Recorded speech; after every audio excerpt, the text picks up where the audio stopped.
Yes, good morning to all. Today we will discuss phase rule, which is a part of our unit 5. These are the contents which we are going to discuss under unit 5. Within that, phase equilibrium, that is phase rule. Under the phase rule topic, Gibbs phase rule, terms involved in this phase rule, phase diagram for water system, phase diagram for lead silver system, thermal analysis of two component mixture, that is maybe two solids.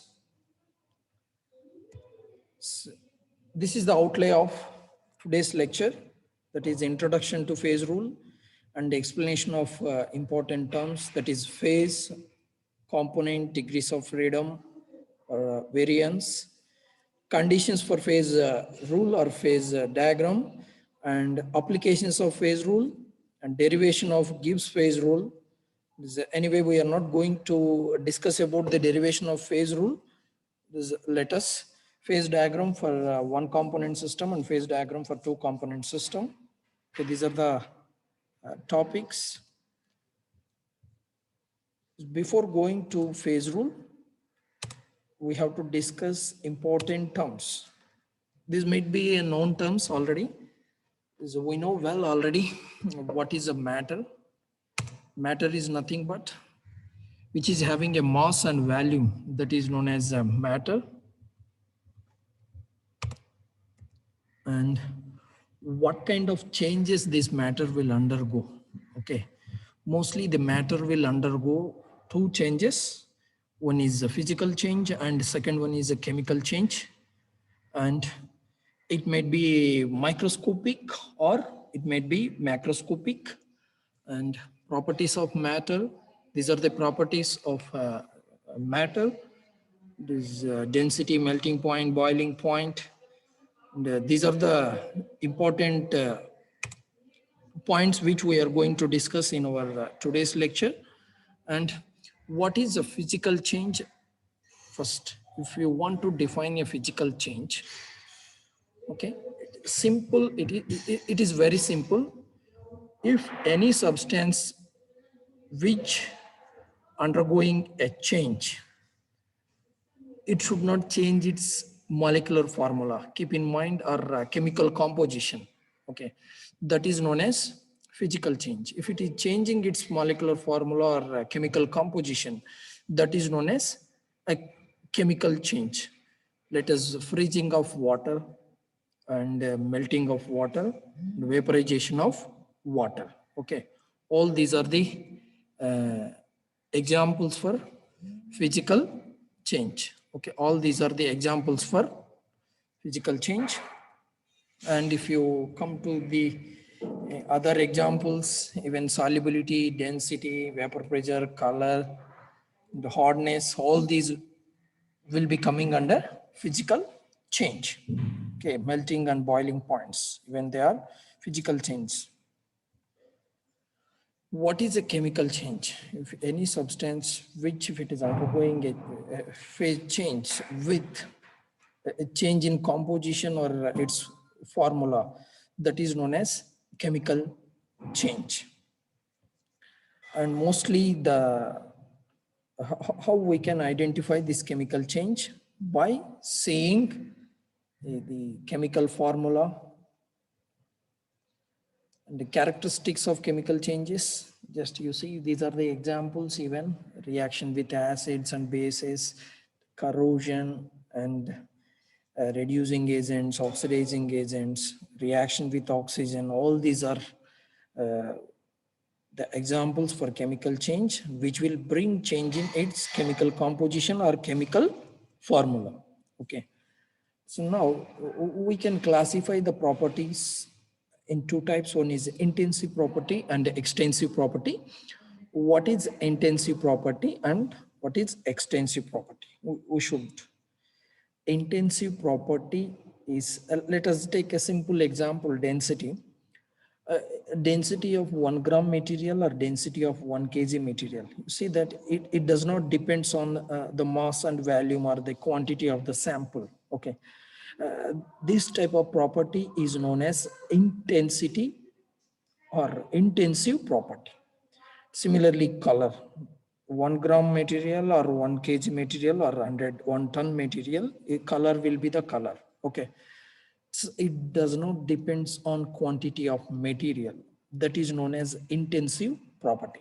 Okay. And if you come to the one more extensive property, it depends on the mass and volume. Let us take heat capacity. It's anything which is depending on the quantity of the sample. Okay, that is known as extensive property. And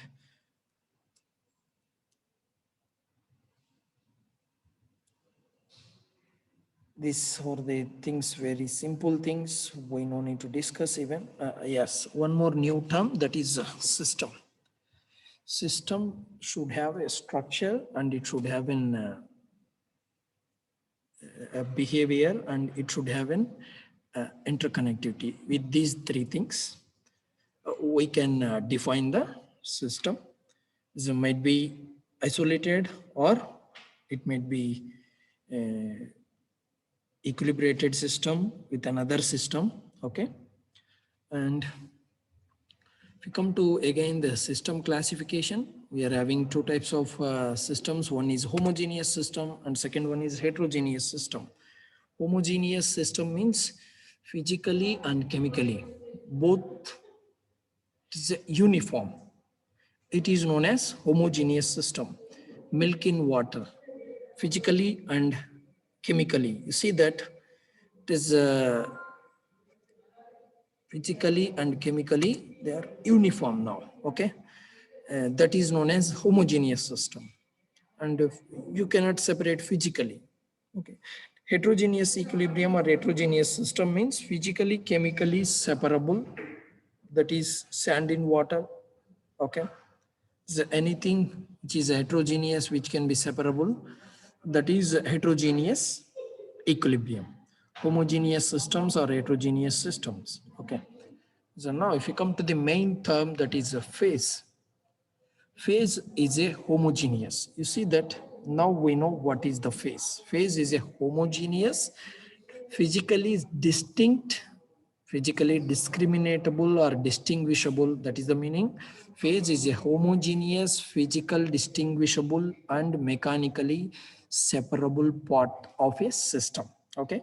Now we know all the terms. Phase, what is a phase? Phase is a homogeneous, physically distinguishable and mechanically separable part of a system. That is known as phase, or otherwise phase is a region of material that is so which is having chemically uniform composition and physically distinguishable material. Okay, or separable. Okay, mechanically separable. This is known as phase. We can define a phase in different ways. Okay, there's a one more definition. Phase is a region of space throughout which all physical properties of material are uniform. Okay, that is what phase. A simple definition is the first one. Phase is a homogeneous, physically distinguishable and mechanically separable part of a system. Okay, this is known as phase. Okay, now let us discuss the examples for phase. Freezing of water. Okay, from liquid to solid. This is from one phase to another phase. It is not changing its chemical composition. H2O is the composition for water vapor and H2O is the composition for liquid. This process is freezing of water. Okay, freezing of water is one example for phase change. And gaseous phase. If you take a mixture of nitrogen and oxygen, it is a homogeneous and you cannot discriminate or distinguishable, or you cannot mechanically you cannot separate it. Okay, that is also homogeneous gas phase. And if pure oxygen is there, let us, that is a single phase. If suppose carbon monoxide and nitrogen both are miscible, yes, you cannot separate it, that is a single phase. And similarly, what CO plus H2O, that is also single phase. Okay, uh, this these are the examples for phase, for solid phase and liquid phase and gaseous phase. Okay, now liquid phase you can miscible and immiscible liquids. Miscible milk water, alcohol water, they are miscible. Immiscible benzene water, oil water, ether and water, they are immiscible. You see this is a two-phase system. So both are liquid in phase, liquid, but a two-phase system. This is a single phase. That means both are liquids only, alcohol, water and milk and water. Both are liquids, but they are miscible. Okay. This is the difference between two-phase system and single-phase system in liquids. Okay. In solid phase, just let us see the mixture of two things. One is calcium carbonate and calcium oxide. It is a two-phase system, calcium oxide and calcium carbonate. And one more example is diamond plus graphite. It is a, see that diamond is a carbon, graphite also composition carbon, but see that it is not like an miscible, or you can mechanically you can separate them. That's what we have discussed, the definition of phase. Okay.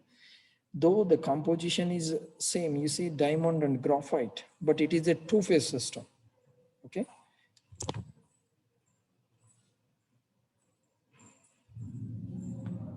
And the solution phase, it is fully soluble things, glucose, salt, which is dissolved in water. It is, we can name it as a solution phase. And one more new term, that is called component. What is a component? Minimum number of chemical constituents required to express the composition of all the phases present in the system. That is known as components. Okay. Minimum number of chemical constituents required to express the composition or the molecular formula of all the phases present in the system is known as components. Let us take for water. Okay, water is having ice and water form, and as well as water vapor form. Three phases it has. But how we can express this in the form of components? Either it may be ice or water, or it may be water vapor. We can express in the form of chemical constituents, that is H2O. Okay, and whether it is solid phase or liquid phase or vapor phase, we are expressing it in the form of H2O. Okay, that means this is a single phase component. Okay, single phase component, water.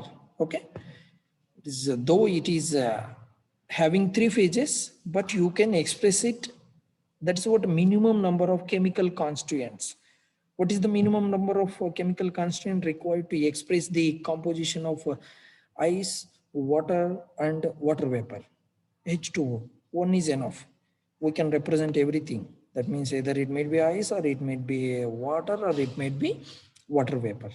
But we are writing in the form of a chemical composition or chemical constituent, that is H2O.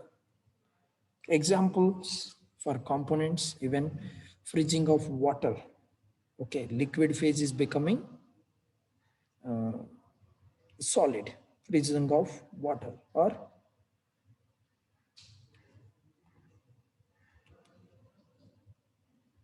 you see the saturated solution, that is NaCl.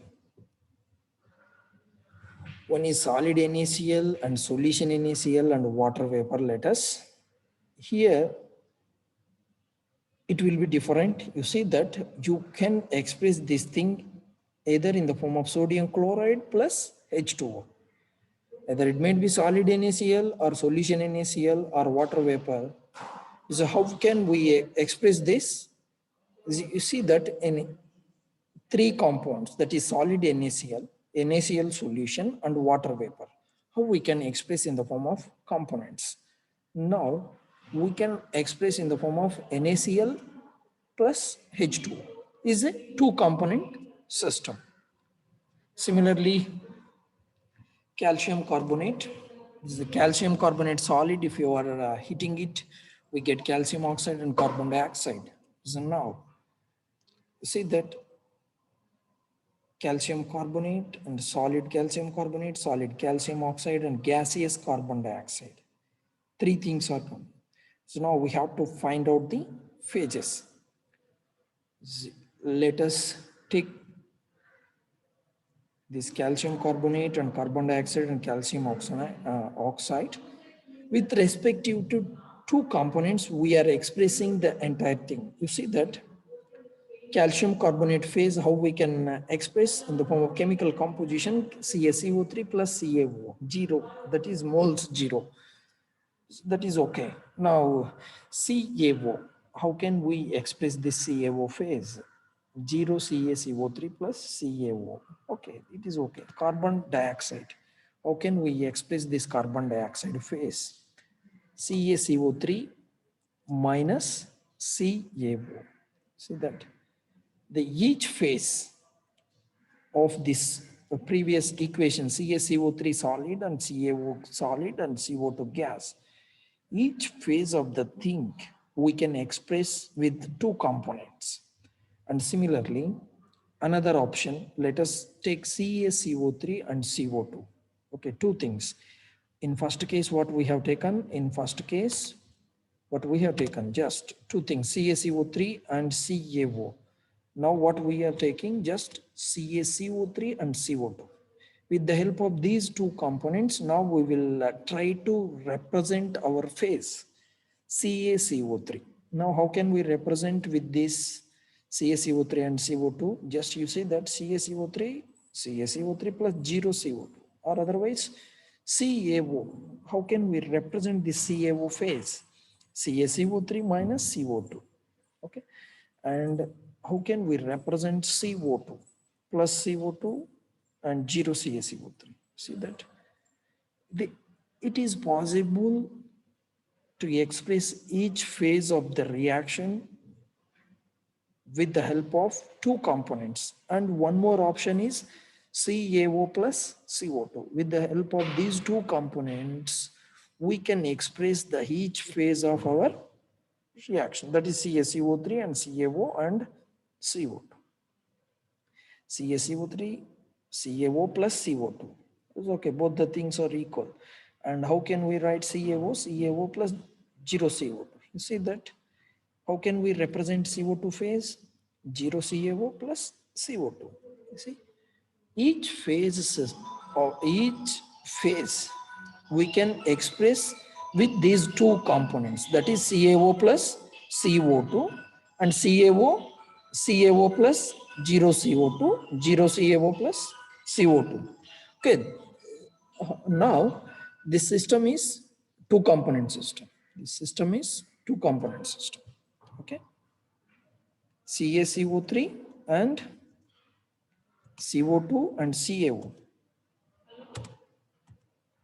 CaCO3 solid, if it is having equilibrium with CaO plus CO2.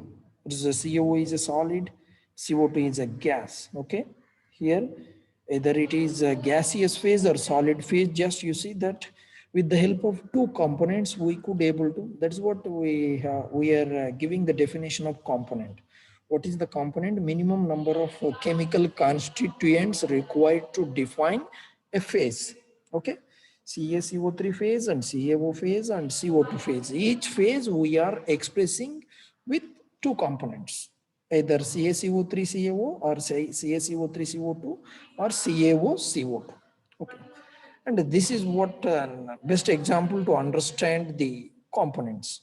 Okay, we have defined the phase and we have defined the components. And similarly, one more system, dissociation of ammonium chloride in vacuum, NH4Cl solid, NH3 and HCl. See that now we can express this NH4Cl phase and NH3 phase and HCl phase with the help of any two components.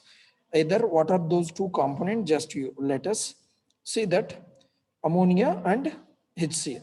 With these two things, we can express the phase, either solid NH4Cl or gaseous NH4Cl. So might be whatever it is, we are expressing. And degrees of freedom. Okay, what is the degrees of freedom? The number of degrees of freedom of a system, how we can define. This is the minimum number of intensive variables. You keep in mind, we know already what is intensive. Okay, it does not depend on the quantity of a material. You see that the minimum number of intensive variables such as temperature, pressure, and phase composition, which can be varied independently without causing the disappearance of existing phase. Okay, and this is what the definition of degrees of freedom. Yeah, this is of, we know P, how we can indicate the phase with P, how we can indicate the components with C, and how we can indicate this number of degrees of freedom, F, that is F. Now, we know the definition of F and C and P. Now we'll go to the phase equilibrium. It is how can we, or what are the conditions for phase equilibrium? Phase equilibrium means the equilibrium should satisfy the following equilibriums, that is thermal equilibrium, mechanical equilibrium, and chemical equilibrium. See that thermal equilibrium means the temperature of the all phases will be same or identical. Mechanical equilibrium means pressure. Pressure is the same for all the things. And chemical equilibrium means chemical potential of each component will be same for all the phases. That is what the chemical equilibrium. So now the conditions for phase equilibrium and the definition of each term, that is phase and components and number of degrees of freedom. With this, we will introduce a phase rule. Okay, phase rule was introduced by Gibbs in 1875. And the mathematical representation of phase rule was F is equal to C minus P plus 2. And what is P? Number of phases present in the equilibrium. Now, what is C? Number of components present in the system. What is F? Number of degrees of freedom for the equilibrium. Or even one more name is there, that is a variance. Instead of writing number of degrees of freedom for the equilibrium, we can write it as a variance. And F, C, P. What is this 2 plus 2? 2 indicates the variables, that is temperature and pressure. Okay. Let us see the variance of a system. If suppose when F will be 0, you see that variance of a system, based on the variance of a system, we will be defining if F is equal to 1, univariant, if F is equal to 2, bivariant, if F is equal to 0, that is invariant. Okay, that is what the definition, variance of a system, how we can define a system with the help of this. F is equal to C minus P plus 2. Suppose components 2, phase components 2 and phase 4, let us. What will be the F value? Totally 0. F is equal to 0. That is invariant system. If F is equal to 1, let us take one more example. F is equal to 1 means how we can define this components is 1, let us, phase is 2. Now what will happen? Now this F will become 1. That is univariant system. If F is equal to 2, by substituting our components and the phase, that is bivariant system. Okay. Univariant means if F is equal to 1, univariant. If F is equal to 2, bivariant. If F is equal to 0, that is invariant. Okay. This is the definition of variance.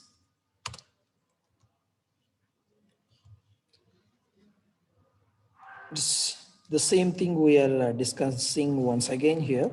Okay, when P is equal to 2, C is equal to 1, F is equal to 1. That is, system is univariant. That means variance may be this, either it may be a temperature or pressure.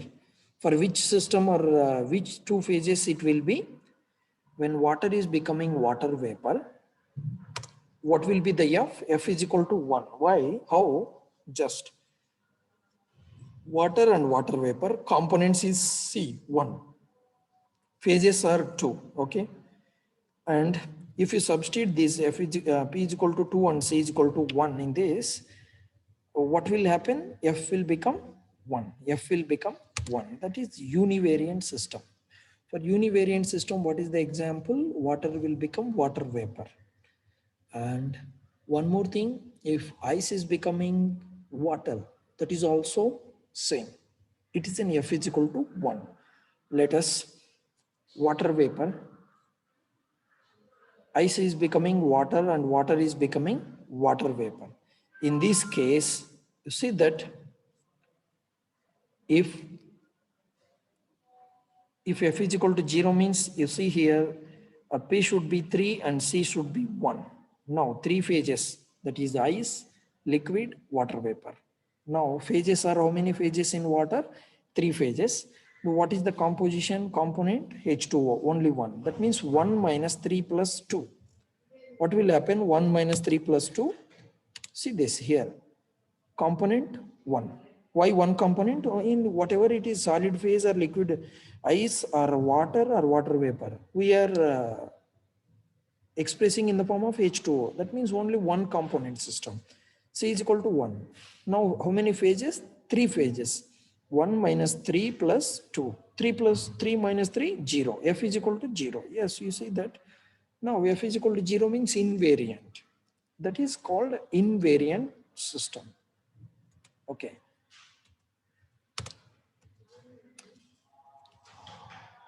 And applications of phase rule. Okay, this is one more important topic.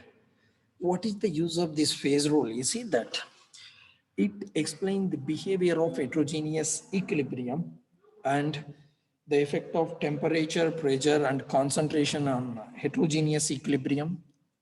The effect of these parameters, temperature, pressure, and concentration, we can say.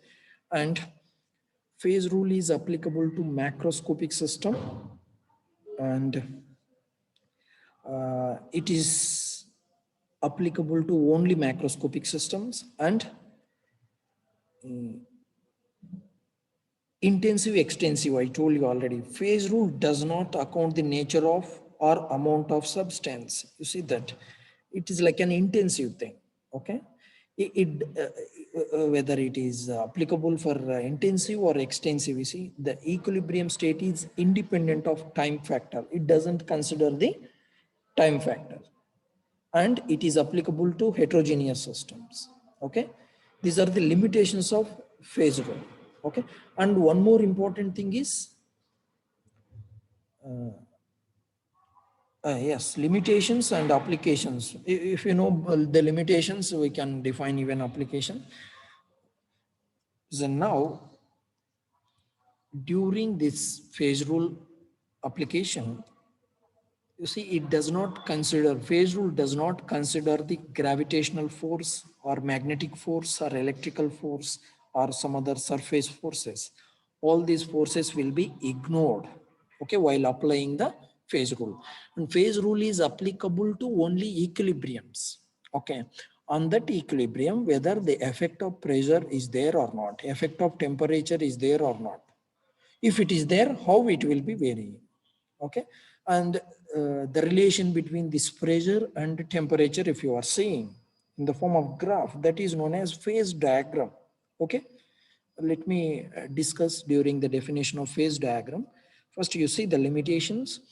It doesn't consider the electrical, magnetic, and gravitational forces, that you keep in mind, and it is applicable to heterogeneous systems. It is applicable to heterogeneous systems. Okay, you keep in, and time is not a variable. as per this phase rule. Okay, it is an independent of time factor. And what is phase diagram? Okay, if you want to understand the behavior of these heterogeneous equilibriums and either water or lead silver system, we need a term called phase diagram. First, we should know what is phase diagram. Phase diagram is a graph obtained by a plotting a graph between what? F, that is degrees of freedom, against another degree of freedom. You see that. Now we know pressure and temperature. Both are the degrees of freedoms only. Now, if you are seeing the relation between pressure and temperature, we will get a graph. That graph is known as phase diagram. Okay.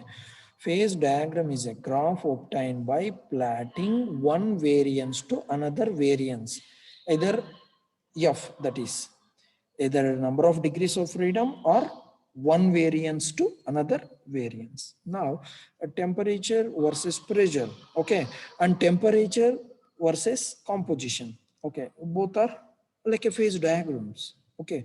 Mostly in our water component system or single component or system, we see the relation between temperature and pressure. Okay, we won't go for this temperature versus composition. Okay, but this is also a phase diagram. If you are seeing a relation between temperature and composition, that is also a temperature and composition phase diagram. Okay, so now for water system, the parameter boiling point 100 degrees and critical point 374 degrees centigrade and triple point 0.075 degrees centigrade, and the pressure. You see that these are the two parameters or variances. If you varying the temperature, what will happen? Pressure always it will be. If you are varying the pressure, they are depending on each other. You see that. So now 4.58 mm and 1 atmosphere. This is at 100 degrees centigrade. At triple point stage, what will be the temperature? 0.0075 degrees and 4.58 mm pressure. Okay. Now, how the phase diagram of a water system will be? Pressure versus temperature. See that from this place to this place, what will happen? You are increasing the pressure. Okay.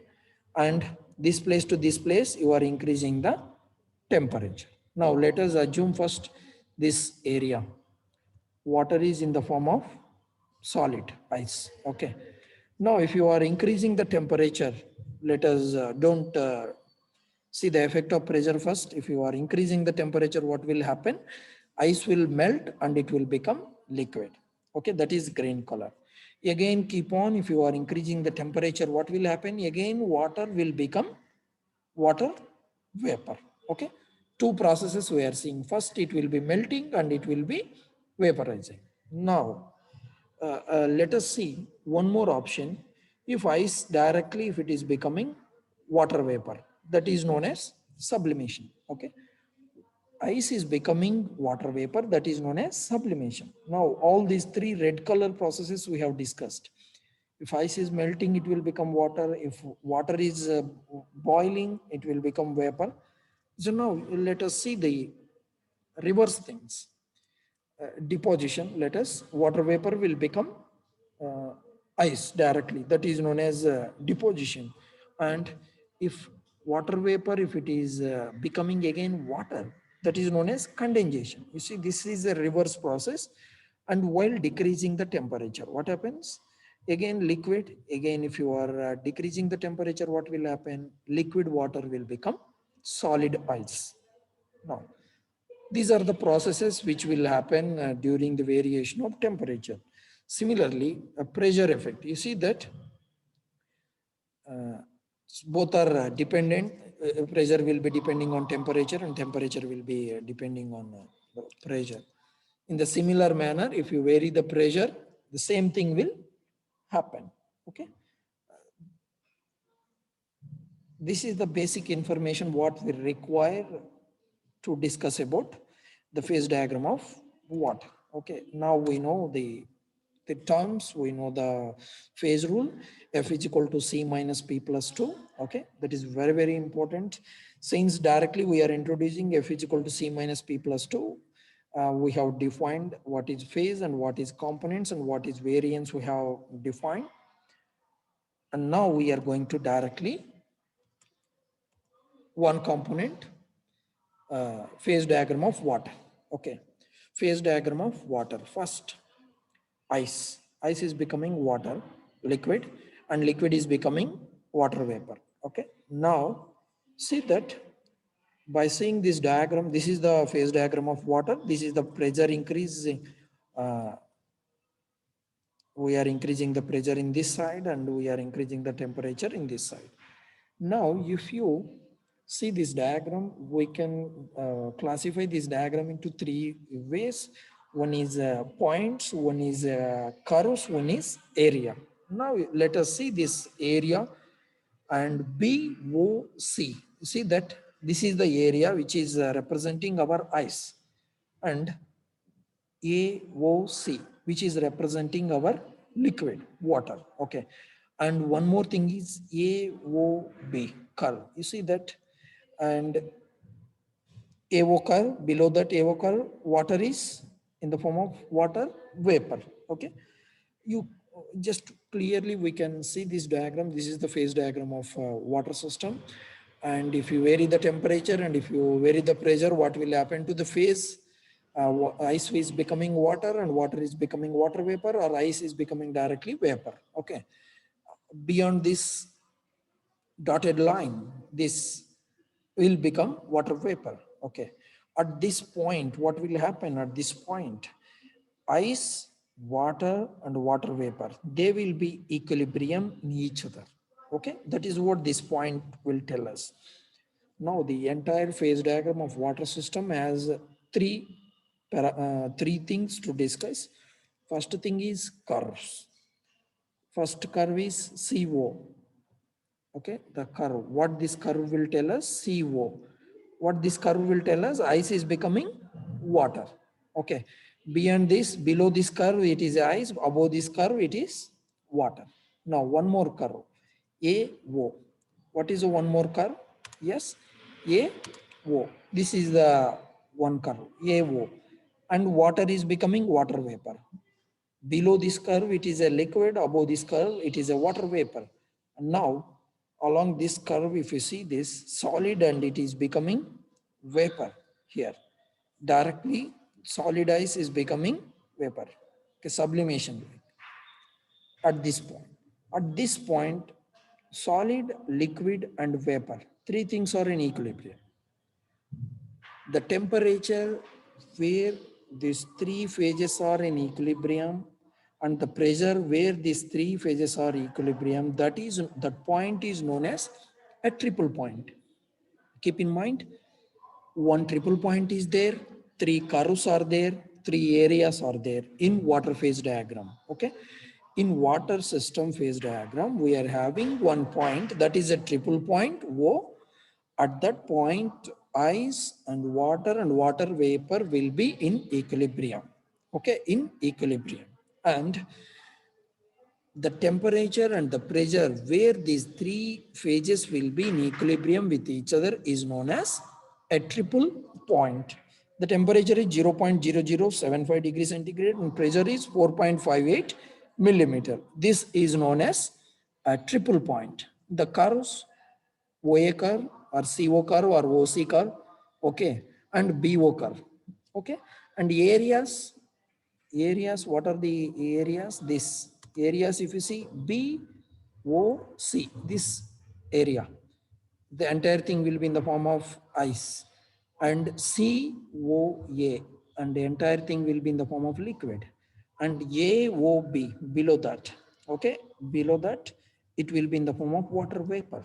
See that this is a vapor pressure curve and this is a melting fusion curve and it is a sublimation curve. Three things. If you are increasing the temperature, what will happen directly? It is at 100 degrees centigrade, water ice will become directly water vapor. Okay. And this is what about phase diagram of water. Now we will discuss what is the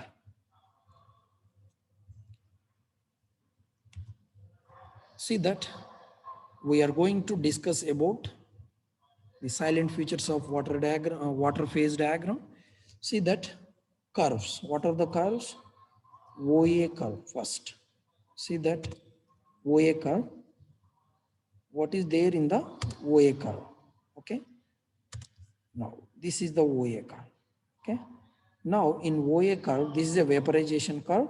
What will happen through this curve? Water will be having equilibrium with water vapor. Okay.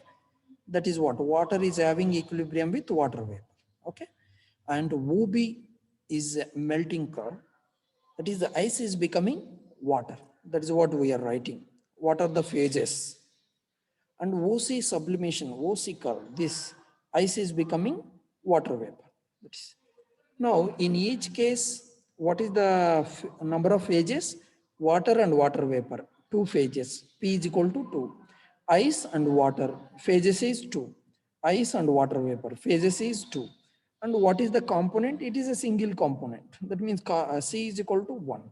And if you substitute this C is equal to 1 and P is equal to 2 in our phase rule, that is F is equal to C minus P plus 2, we get F is equal to 1. That means at these curves, our water phase diagram or these at that those curves, what is it is a monovariant. Okay, it is that means one variant effect is there maximum. Okay, and at triple point at O, what happens? Ice, water, and water vapor all are equilibrium. That means phases. You see that 3 component 1, if you substitute this F is equal to 0, you get F is equal to 0. F is equal to 0 means it is a invariant system. That is known as triple point. What is the triple point of water? 0.01 degree centigrade and 0.006 atmosphere. At this pressure and at this temperature, what will be the triple point? The temperature value is this and pressure value is that. Okay. And areas AOB. AOB is this one. AOB. In this curve, what happens? Water will be in the form of liquid. The phase is equal to 1. C is equal to 1. Now, if you substitute F is equal to 2, that means it is a bivariant system. Bivariant system means it depends on pressure as well as temperature. And similarly, BOC in this area, ice. Okay. This, what is the P value? P is equal to 1. What is the component? C is equal to 1. If you substitute this P is equal to 1 and C is equal to 1 in our phase rule, what is our phase rule? F is equal to C minus P plus 2. If you substitute these things, what will happen? F is equal to 2. That means it is a bivariant. Under these areas, what will happen? It is a bivariant. The pressure and temperature, both the things will have an impact. Okay. And one more thing is metastable equilibrium. That is, we will discuss what is this metastable equilibrium. This is what. Let us, if you are, since it is an 2D, we should imagine this. Okay, it is an, if you are at A prime, this is OA prime. At that point, what will be? Water system will be in the metastable equilibrium. And applications of phase diagram for two component system. In this lecture, what we have seen, introduction to the phase rule, F is equal to C minus P plus 2, and we have given introduction, and we have given examples to the F and C and P, and we have discussed the physical changes and chemical changes, physical intensive properties, extensive properties, and we have defined the system, and we have given a solid definition for all the things P, C, and F. And we know the what is invariant system, what is univariant system, and a bivariant system. And we have applied this to the water phase diagram. Water phase diagram is having curves, points, and areas. This is what about the phase rule.